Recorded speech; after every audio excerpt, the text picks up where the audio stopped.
তার জামাই মেহেদি এখন গাড়ি নিয়ে বের হচ্ছে তার অফিসের কাজে।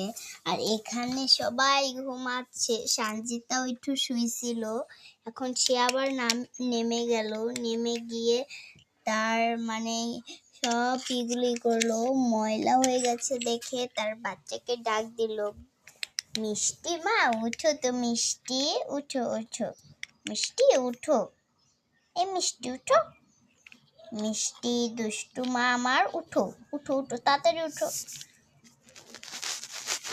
আর এদিকে তো মিষ্টি ঘুমাচ্ছিল, সে হঠাৎ কান্না করে উঠলো, তাই তাড়াতাড়ি করে সঞ্জিতা দুধ নিয়ে গেল, ফিটার নিয়ে সঞ্জিতা তাড়াতাড়ি করে মিষ্টি মাকে খাইয়ে দিল। মিষ্টি মা খেয়ে খুবই খুশি হলো। আর সঞ্জিতা এই সময় কাজে বের হয়ে গেল, তার সে এখন ঝাড়ু দিবে, তার জন্য তার ঝাড়ুটা বের করে নিয়ে ঝাড়ু দেওয়া শুরু করলো। আর আপনাদের কেমন লাগে এই ভিডিওগুলো দেখতে কমেন্টে জানাবেন। এরপরে সঞ্জিতার ঝাড়ু দেওয়া শেষ হয়ে গেল, সঞ্জিতা এখন একটু তার কাজে ব্যস্ত হয়ে গেল। এর মধ্যেই তুলি ঘুম ভেঙে গেল। উফ, আজকে খুবই দেরিতে ঘুমাইছি তো, তাই অনেক ঘুম ধরছিল। উফ উফরে, তাড়াতাড়ি উঠি। শালা উঠবা না, তোমার স্কুল আছে না?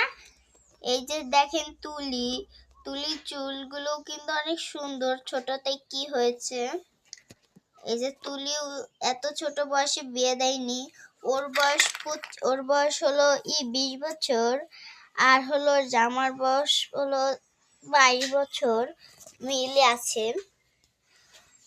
এখন সঞ্জিতা তো তার শালাকে করলো, সঞ্জিতা আবার বলল যে আজকে তো সঞ্জিতা বেড়াতে যাবে তার বোনদের বাসায়, সঞ্জিতার বাসায়। আর এইদিকে মেহেদি চলে আসলো বাসায় এসে গেল, তার মনে হয় কাজ শেষ। মেহেদি আর তার পাশের সিটে তো কেউই নেই, তার বন্ধুটাও আজকে আসেনি। আর এই দেখেন বারান্দায় দেখা যাচ্ছে কত সুন্দর বাইরের আবহাওয়াটা। আর এই দিকে তো ইরা ঘুমাচ্ছে। উফ রে, তাড়াতাড়ি ঘুম থেকে উঠতে হবে। কে এলো, দুলাভাই নাকি?